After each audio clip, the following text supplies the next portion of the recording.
Hello everyone and welcome back to This Week in Halo, the Halo video that catches you up with all things Halo related this week. This Week in Halo is one of the biggest weeks of news we've ever had on the channel. From a Halo veteran employee of 17 years quitting and he's very unhappy, to the first brand new Halo Reach campaign level, to the standard of a AAA studio. It's community made. We've even got a brand new Halo Infinite update that brings so much to the game with Halloween, as well as Halo 5's 10th anniversary. It's safe to say it's going to be a big one today. Let's get into the video. So first up today we have Halo Infinite, and it might be one of the last major updates we get to the game. The brand new Halo reveal is less than 10 days away now, if you can believe that. On Halo Infinite, Operation Halloween launched on the game, and it brought a whole bunch of Flood and Gravemind style aesthetics that look really cool. The free armor is actually the Gravemind helmet, so you can get it without paying. Hooray! With the Halloween update, the Call of Duty inspired round-based zombies mode by the Forge Falcons also came back. Survive the Undead is a one-to-one recreation of Call of Duty zombies, and you can upgrade your armor,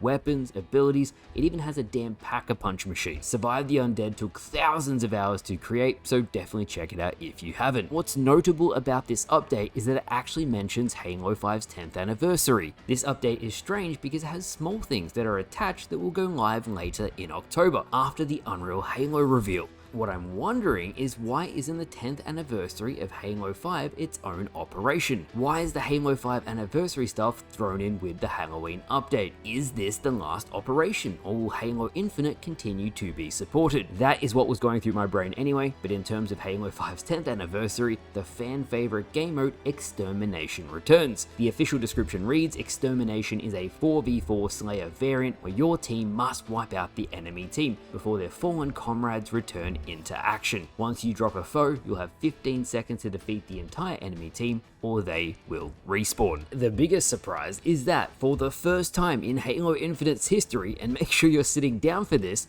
the armor for Halo 5's 10th anniversary will all be free. All 4 sets, not 1, 4, will all be available for people to earn in the exchange. This is why I was like, hang on a minute, is this the last Halo Infinite update? It's after the reveal. Why isn't there an Operation Osiris after the Halloween update? Why is every armor set earnable? It's just so out of character for the entire game's life cycle. This has never happened. As a quick side note, I know Forgers are working on Warzone for Halo Infinite, the fan favorite Halo 5 mode, but I don't know if it'd be ready for matchmaking by the end of the month. Next up today we have Verdant Vale, the first Halo Reach mod project that aims to be a full-length AAA quality level to fit amongst the Halo Reach campaign. This project actually has Neo from the Digsite project working on unique music. The Digsite team were the guys that did the Halo 2 E3 demo restoration project and the Halo Combat Evolved 1999 Mac World build. As a very quick side note, Generalkidd is still working on the Digsite project, and this year at the Halo World Championships, he'll be showcasing some never before seen stuff. Verdant Vale looks absolutely stunning within the Halo Reach engine. It basically uses the same tools as Bungie themselves did when they designed the original campaign, and it aims to be an official mission that will fit inside the original game. Verdant Vale will feature both vehicle and infantry combat. Truly, this is a project to keep an eye out for. I'm going to link the original trailer by Killer in the description, so definitely check it out. Moving on from that today, we have Xbox, and I'm not sure why this keeps happening, but people have been repeatedly posting, oh no, Xbox is dead. It's all over for about a month now. It's to the point where Microsoft, Xbox, hell, even the chains themselves that actually stock the shelves with Xboxes, they've all come out and said, we're not sure why people are spreading misinformation, but we have no intentions to stop stocking Xbox hardware anytime in the near future. So please stop believing random things on the internet. The handheld Xbox ROG Ally actually goes live fairly soon, and there is another planned series of consoles for the Xbox on the way. Next up today, and it is the big news of the day, Halo's art director of 17 years has quit, and this is something you guys specifically wanted me to talk about. I've been cautiously optimistic about the new era of Halo, but it's important I talk about both the good and the bad. Glenn Israel, who was the art director at 343 Industries, said, As of today, and after 17 long years, I am officially no longer contributing to the Halo universe. There is little more I can say for the moment, though I intend to share this particular story in its entirety when it is absolutely safe to do so next year. In the meantime, I have a message for anyone and everyone who needs to hear it. I know the state of our industry seems dire, but never forget that you are free to choose. No illusion of security, nor promise of wealth or fame or power is worth trading away your health, your dignity, your ethics, or values, and no one can force you to. Stay strong, take evidence where necessary, and find where you belong.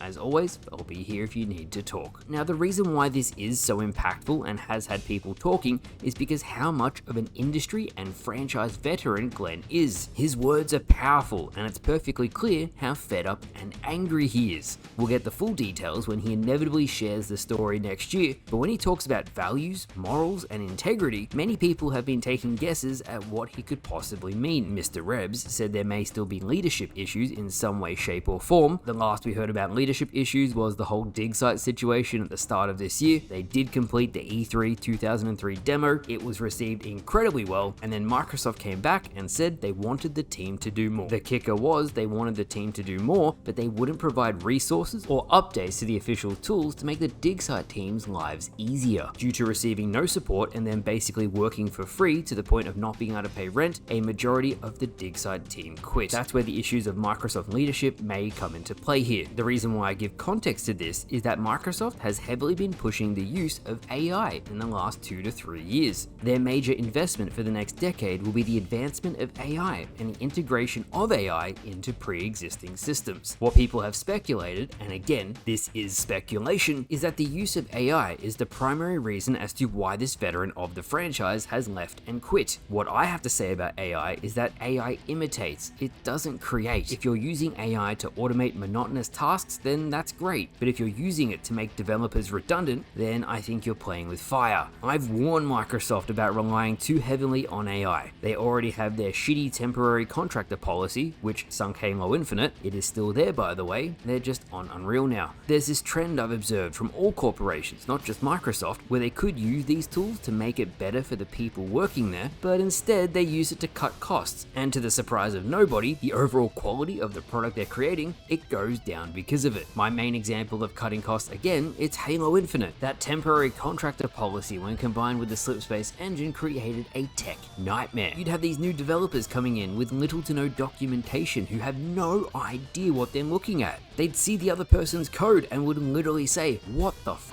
I've spoken to so many former developers about this, and they all unanimously say, "Remy, it is a miracle that Halo Infinite even turned out as well as it did." Those developers who worked on Halo Infinite to get it where it is today, they worked their asses off, much of it out of sheer passion. In regards to AI, what I can say is that I've heard numerous developers at the studio like the use of AI and they support the use of it. Many of the artists, however, do not. We'll wait and see for the next Halo game reveal in literally 10 days and see what's been really happening behind the scenes at the studio. In any case, Glenn's post, it is concerning. What I want to know is, what is your guys' opinions? What do you make of his message? Why do you think a veteran of 17 years suddenly left the Halo franchise? That is This Week in Halo. Let me know your thoughts down in the comments below. Thank you all for watching, and I'll see you guys later.